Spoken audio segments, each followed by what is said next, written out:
Hi, honey bunnies, hello, baby boys, and particularly hello, baby girls. Welcome to another episode of Be Outside the Box.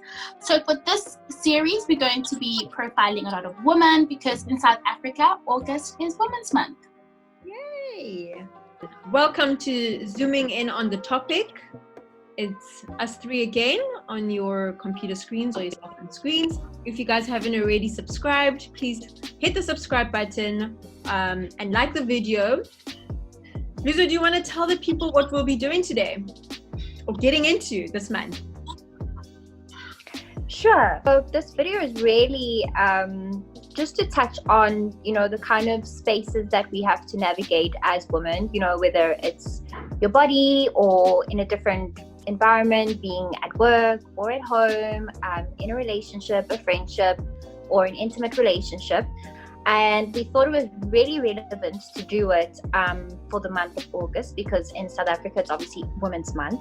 And this month is really the foundation of it is really Women's Day in South Africa, and that was really a pivotal moment in our history, in the history of our country, where we saw women marching to the union buildings for certain rights that they wanted within the liberation movement. And we thought it would be perfect to touch on these topics that we navigate as women, and to see how there are different sort of issues that we face today, so the feminist movement, for example, is it applicable to us? Is it applicable to us as Black women? And yeah, those are just some of the things we're going to touch on. And my besties, what professions are you guys? So I am in the corporate law space.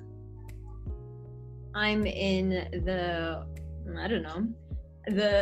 fashion retail space. There we go. I'm in the fashion retail space. Well, I don't know.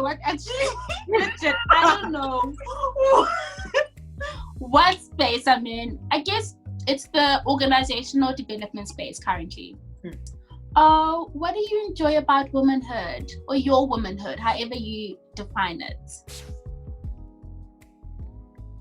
I'm not a girl. Not yet a woman.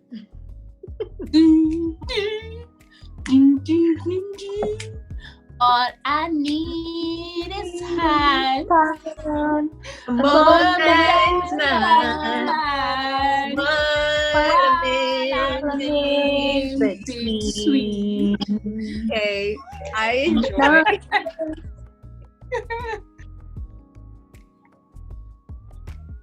Can I go while you think? No, please go.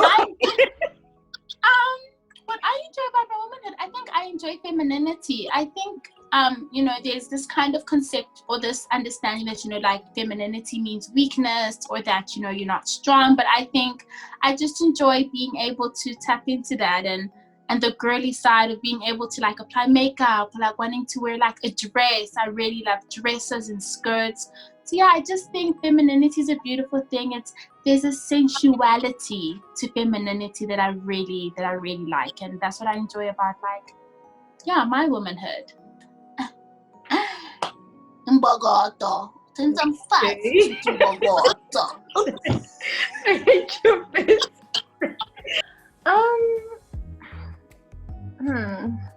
Look, I'll be honest, there's a lot of things with womanhood that I actually just don't enjoy at all.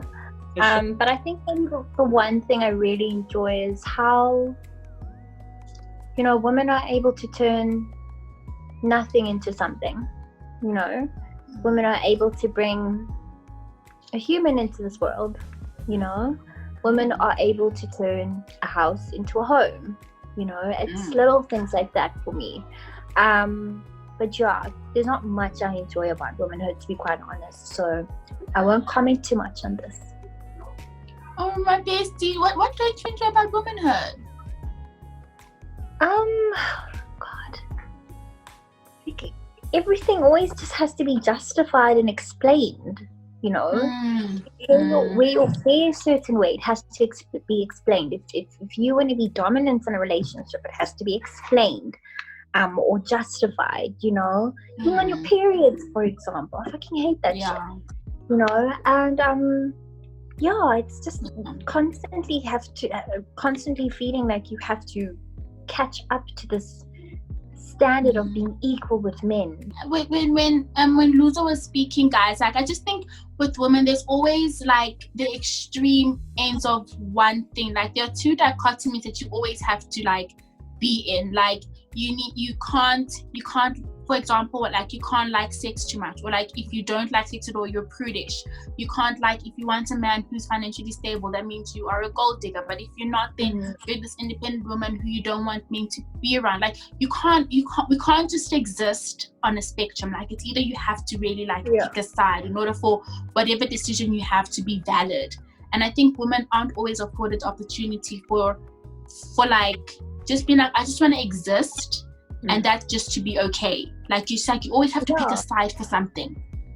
And also, I've had this conversation with you guys before about how, like, you know, as human beings, right? Take away race, gender, whatever it is, ethnicity. We're so multifaceted, you know, and that's why I always shy away from attaching yourself to a label, right? Because identity politics can be a shit show. It really, really can, you know, because as a woman, right, I in a relationship, for example, would probably like a partner who's a lot more dominant, right? But that's in the domestic sense. But at work, I want to be treated equally as my male partners, right? And that is like the epitome of what a feminist is, right? But if there's something, but how I feel in the domestic sort of space in my life, that would go against what the ideals of feminism want, right? And that's why I shy away from attaching myself to labels and all, right? But again, just to go back to, you know, this sort of theme of feminism, I think the most important thing for feminism is that, you know, women should be able to want exactly what they want and not have to explain themselves. I think, like, my understanding of feminism is really that, like, it's about women being able to make choices that are true to themselves, and us having equality in terms of like opportunities, in terms of jobs, like socially, economically, and all that stuff, right? So my thing, and this is why I also struggle with like Luzo, is that like sometimes there's like this thing of like you're not feminizing correctly if like you want like to have like a traditional household, because it's like you're so brainwashed by the patriarchy, you are a gatekeeper of the patriarchy, and it's like, but hold on, like I'm an educated woman, like I'm aware that if I don't want that, I have options of being in relationships that can allow me to be equal, or to have like non-gender conforming relationships. But I'm just like, it also feels kind of like, you know, like you're a traitor if you do identify as a feminist and then you say, oh, but I want to have a traditional household where the man does whatever and the woman does whatever. And that kind of, for me, can also be divisive, because then people feel as though they become too scared then to become part of a movement that they really do believe in, because they feel as though I'm going to be attacked for other parts of my life that may not fit what a feminist activist looks like. What is something you guys have accomplished that you're like really proud of, or something you've done? It doesn't have to be necessarily like something you've done, something you've accomplished that you're really proud of. I think, can I go first? Yes. So, throughout my whole like young self, like school career, I was never really like an A student like you guys, right? Like you guys were always like top achievers and whatever, and I was just like, you know, I was very much like live my best life type of life, you know. Well, I guess Lebogang was probably the same, but she just knew how to balance it. But anyway, so my proudest moment was that, you know, I was really able to show my parents that, you know, as much as I am not a doctor or I'm not a CA like my sister, as much as I'm nothing that's like, you know, praised in the Black community, but I was able to make really something out of it.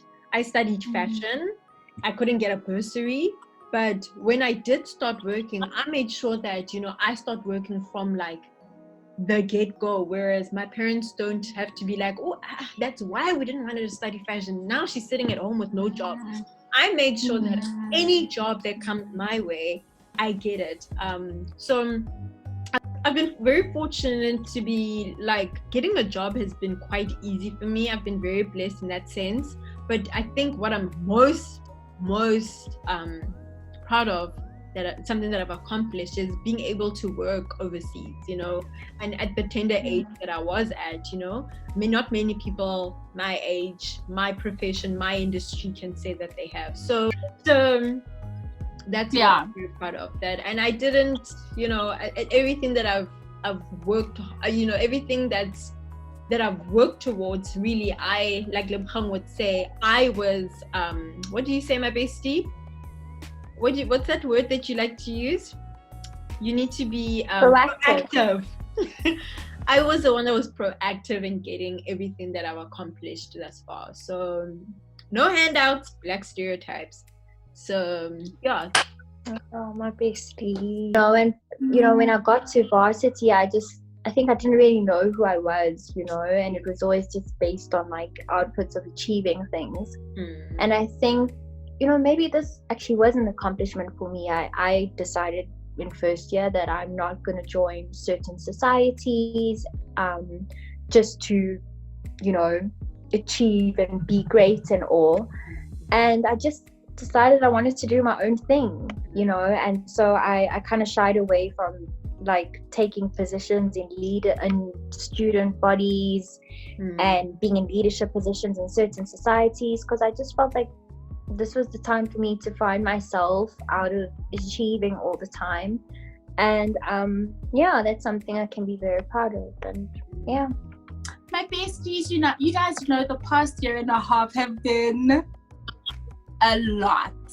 So, you know, sitting now, I think one thing that I'm really proud of is learning to trust myself more, because I think, and this maybe harps onto what both of you guys said, actually, that, you know, I think for the longest time, I thought, here it is, I thought other people knew me better than I know myself.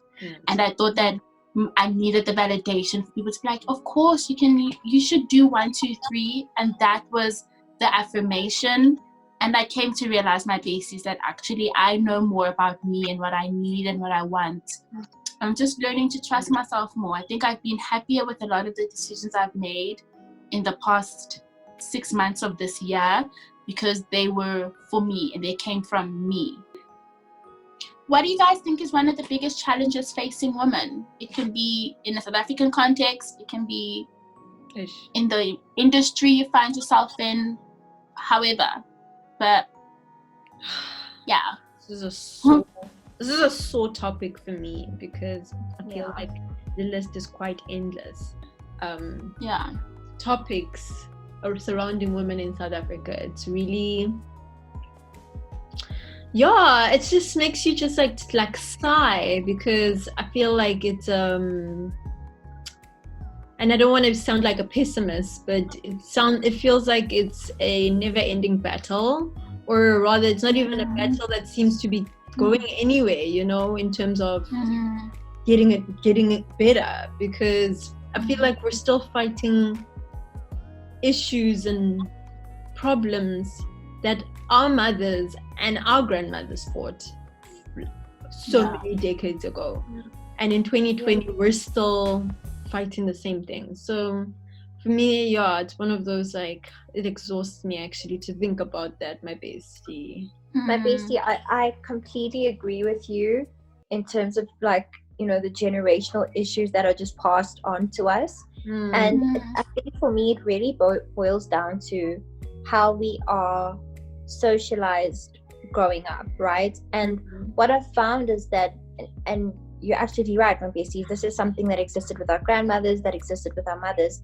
is that, like, from a very, very young age, like, little girls are taught to compete with each other, right? It's the most ridiculous thing, right? And not to support each other, and wherever it is, whether it's in the workspace or you know, fighting for a man. I thought something so so So my superficial. just to add to that, And absolutely. yeah, we're taught to, and that conditioning, sorry, my bestie, that social conditioning just it continues. We see it with our generation, and it's quite sad.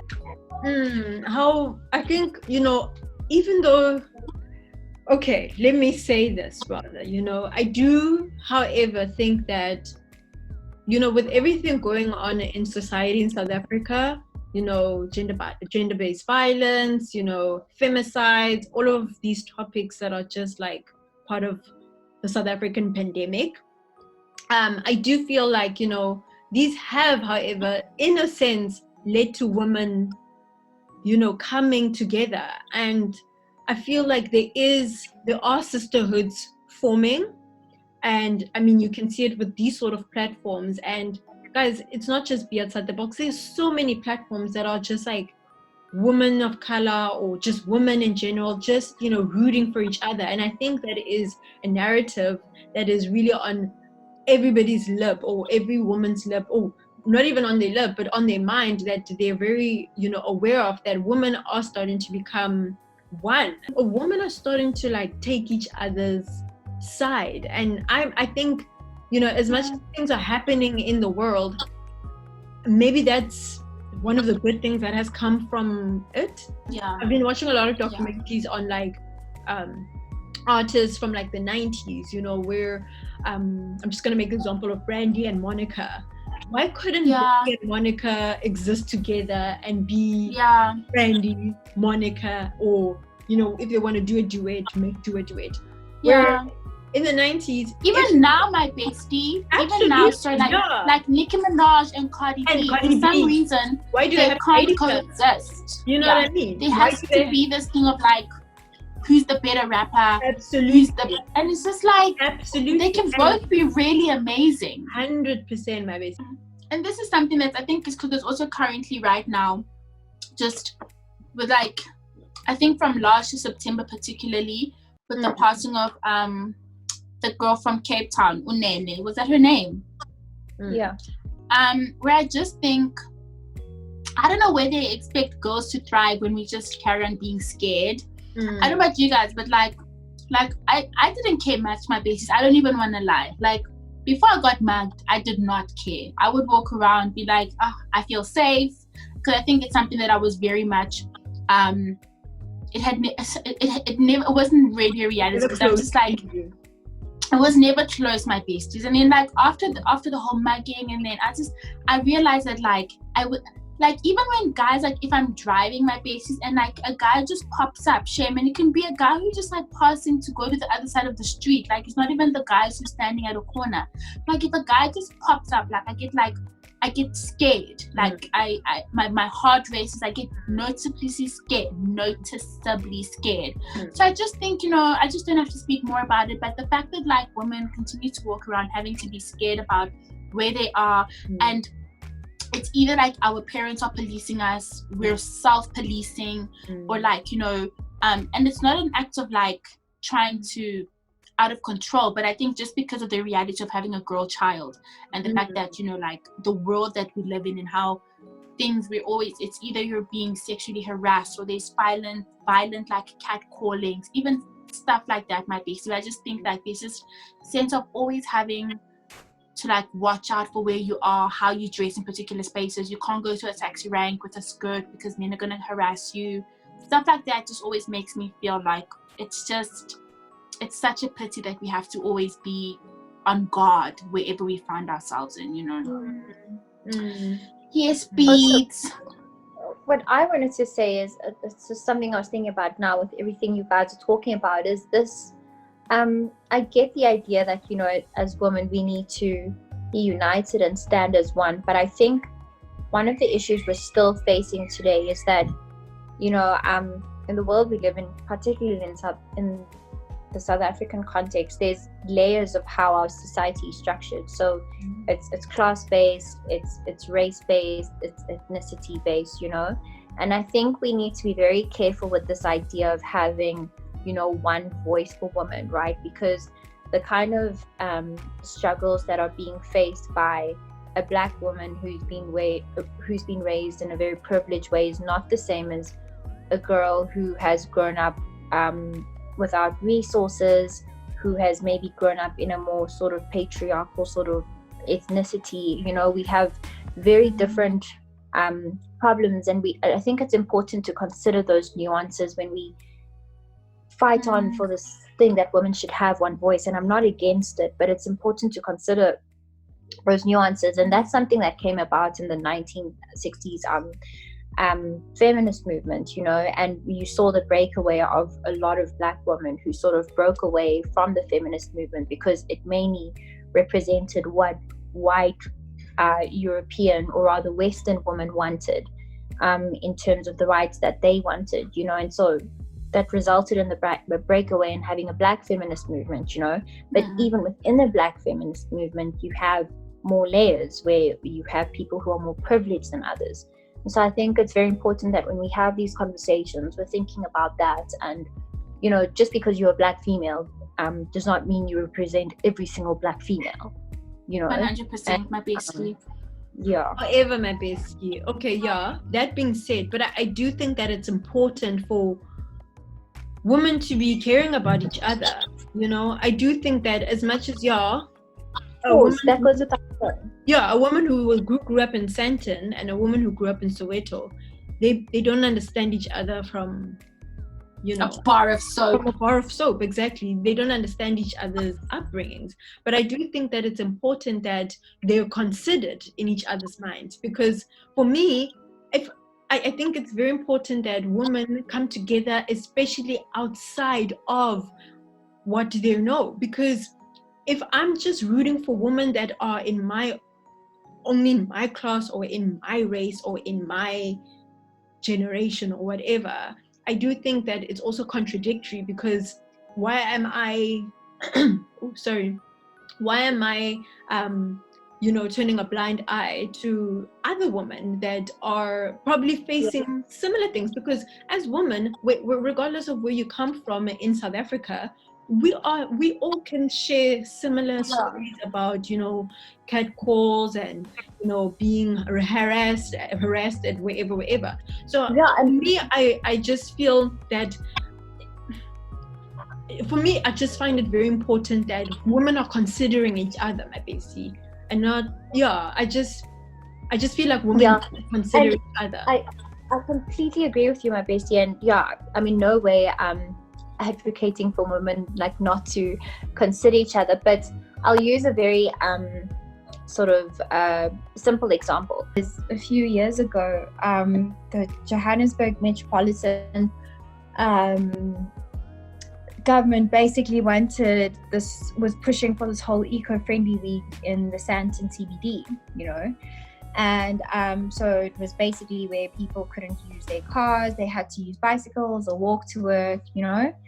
And Celeste, the comedian, she made such a very funny but very significant example of how you know, Black people have been doing eco-friendly shit for years, and not by choice, right? It's just in the sense that there's a lot of Black people who sort of have to walk to work every day. Yep. Do you know what I'm saying? And so that's the point I'm trying to make, my bestie, is that yes, you know, there was that voice for let's all be eco-friendly, but meanwhile people have been doing it, but just not under the umbrella or term of being eco-friendly, you know. So so what I'm just saying is that when we have this agenda to be united and sort of, you know, together, let's also keep in mind that, you know, people have different struggles. Which woman in your life inspire you?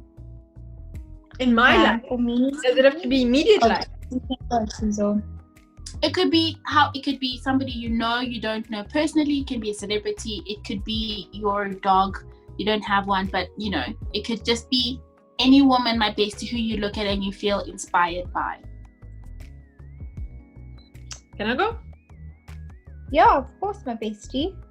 For me, I think I had someone in mind, but then I think I brought her closer to home. I think it's definitely my sissy. She inspires. I think she really inspires me because she's so smart. So smart, guys, and I think she's so modest and so humble that guys, my sister's a whole CA. Do you understand? Like a whole chartered accountant and some sort of high position at one of the major banks in South Africa. Yet, if you saw my sister walking in the street, guys, she's probably wearing shorts and a Springbok jersey and flip-flops. She's so blonde, but so smart, you know, like she doesn't let like trends dictate to her how she should look. She doesn't let like society determine how she should or shouldn't live her life. I also feel like she's so fearless. She's so smart, guys, like so beautiful, but she just is like, she doesn't care. She's just like, oh, okay. She just has, that's exactly how we like describe at home. So I was very like, oh, okay. That's like her favorite line. Yeah. She giggles. So yeah, it is. It really is. She's like, oh, okay, I didn't know. And then so that's close to home. But I think more international, I think it's Rihanna. I think she also has like this I don't care, very badass nature. Like she's so talented, but like I don't want to say it's even underrated. It's not underrated anymore, but she's so talented, and she just has a voice for so many type of women. So yeah. Okay, so for me, it's definitely Mom and Michelle Obama, especially after reading Michelle Obama's book.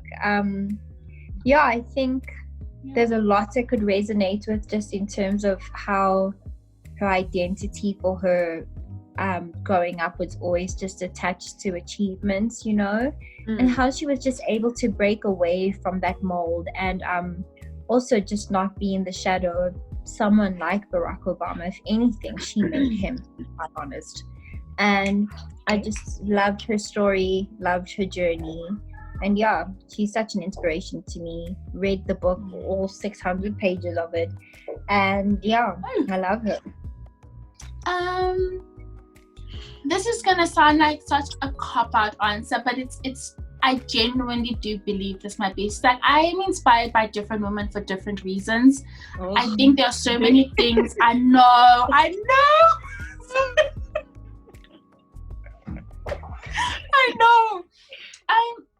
But legit, my basically, there's so many qualities that I look at like another woman and I'll be like, oh my word, like she's just so badass at doing this, or badass at being this, you know. Like I'll look at you guys and I'll think, oh my word, like if I was able to be like so action. And I think we've had this conversation before, like though we have a lot of things that make us common as besties, we are actually different in how we tackle life and things. Like Lebogang is very much a thinker. She's logical. She has to like think things through. What's the best option? What are the pros and cons of this?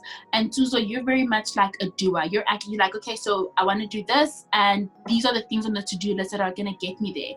And I'll look at those things and I'll be like, you know, I really wish I was more like action orientated. I really wish that I had the ability to think more before I do act. So I look at you guys and I'm inspired by those things. I'll look at Mom and I'll be like, you know, I'm just like, you're such a hard worker.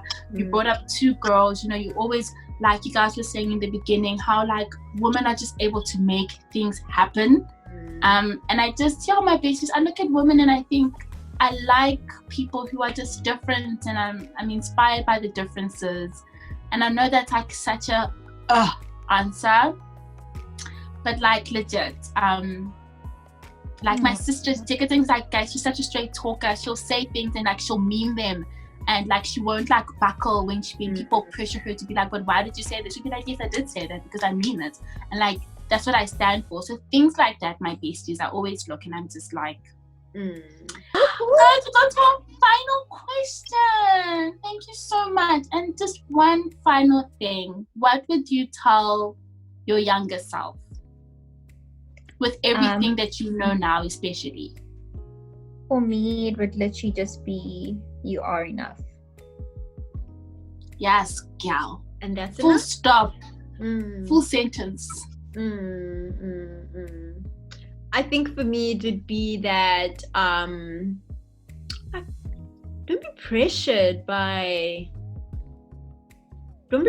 by what you're not, you know what you know what I mean, like by what you're not, like, yeah. I like that, my bestie. I do. Okay. I would tell a younger me that just trust yourself. Just trust yourself more often. Trust your intuition and your gut, and you may not feel like it, but you do know what's good for you. Yeah. Okay. So that ends our chat about, you know, boldly braving being a woman. And we're kickstarting a series that will be running for the whole month, where we'll be hearing different voices from different women and what their experience is about womanhood. And thank you for joining us on this week's episode of The Outside the Box. If you haven't already, will you please like, subscribe, and share? And we will catch you next week, Friday. Another Friday, where we'll be boldly braving some more being a woman.